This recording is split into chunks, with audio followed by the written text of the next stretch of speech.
The next presentation is from Adam Bird, who is a director of Esendex. Esendex have created an SMS messaging service that enables companies to communicate with their employees, customers, and other stakeholders whenever and wherever they are.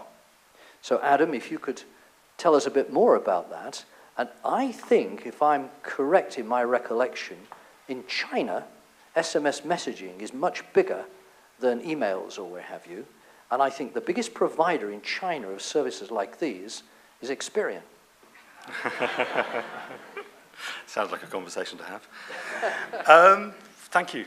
I kind of feel compelled to be grateful to have the opportunity to ooze entrepreneurship in front of you. I think I'm going to take this opportunity to kind of reflect on the journey I've been under and that my team's been under for the last 12 months. You know, we look back and we're in this kind of nice informal atmosphere at our Hearts restaurant, and suddenly I'm standing in front of 100 people. Barely I can't see because of the lights. But I think this year really has been like many, many years. There are a series of challenges one faces as a business, and it's how you kind of react to those challenges. And there are certain challenges which kind of really do make shape and in sometimes break a business and the kind of reaction to that. And I kind of look back, there's a couple in our history. We always thought it'd be easy to go international until we actually opened up in Spain and realized actually they spoke Spanish and everything. And opened up in Australia, and we thought we ran a 24/7 operation, no problem at all. But those pesky Australians insist on using the service at 2 in the morning when we wanted to run backup jobs and all that kind of stuff. But those events kind of precipitated a fundamental shift in the way we run our business and the levels of service we're able to offer, and allowed us to step ahead of the competitors in the market stage each time. And we kind of had one of those this year. And I was standing in front of many of you last year saying, we've opened in the US, it's going to be brilliant. And it was challenging, and it was hard. But the real surprise, I think, was the real shock was actually the business's ability to react to that. You know, we were young, punky startups, solve a problem, just get out there and do it. And actually, we're not anymore. We're a multi-million-pound international communication firm. We've got a legacy. We've got customer support. We can't just go out there and do stuff. And that kind of realization was, whoa, hold on. We could press on regardless. Or actually, do we need to kind of rethink the business? So the problem wasn't the US. The market's fantastic. There's a real opportunity there. But actually, the problem was us and our ability to service that opportunity. So, like I say, we had an option. Press on. No, don't spend all the money. We could retreat and lick our wounds. And let's face it, the economic situation doesn't really promote kind of going out there anyway. But unfortunately, we've kind of amassed quite a team of talented, kind of driven individuals. So we've decided to kind of innovate our way out of the problem and recognize, actually, let's solve the problem, which is our ability to rapidly deliver new products and services. You know, we were kind of been delivering the same products and services for so long that we kind of forgotten that actually that's part of our MO. And I think this comes back to, people look at us and think we're experts in messaging, and we are. But also, in order to be successful, we've had to become experts in B2B marketing. We've also had to become experts in billing. We've got 13,000 customers. You can't not be an expert in billing if you want to build 13,000 customers. So this other area of expertise is something we have to do, we have to develop to move forward, and we've spent a lot of time and effort on that.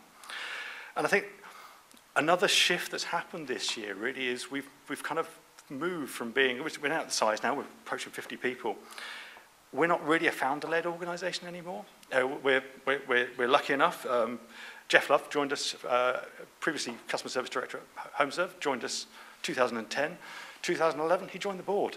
The first non-founding director. Now, that was a decision and a half, I can tell you. And we've had Paul Garner join us from Next. He headed up their e-commerce and directory systems. So we've got some quality people now running the business with us and driving the business forward. And if I look throughout the organization, we've improved the DNA of our organization. We're kind of getting to the point where we're attracting fantastic people and allowing them to develop their careers. And this kind of notion of continuous improvement is kind of pervading everything we do. We have to improve or die. It's just the way it is. I said we had a great year. Actually, we have, and that's testament to the people. You know, looking at the numbers, compare the last quarter a year ago, 23% up revenue last year.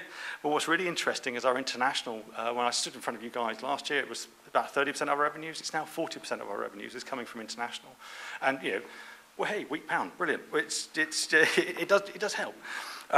But we don't really rest on our laurels. And it is tough out there, and especially in Europe, and there are challenges. But we've got our targets, and we're going to, our financial year ends in June. We're pretty much on target to do 8.5 million turnover this financial year, and annualized the magic 10 million to get to that kind of 8-digit number. It's arbitrary, but yeah, it's a nice number. So we could sit back and make it easier ourselves. We're in fantastic shape, but kind of really where would be the fun in that? So thank you, and I wish everyone the success.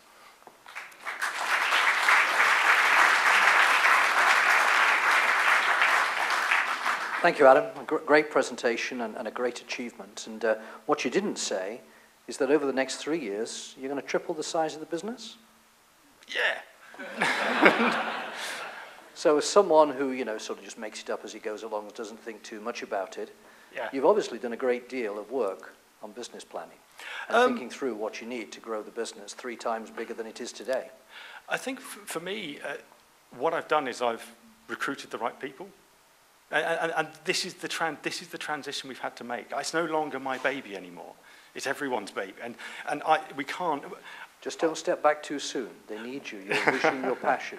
Oh, yeah, no, absolutely. Chime in, guys, please. I think on that note, we better give him an applause. Adam Bird, thank you very much.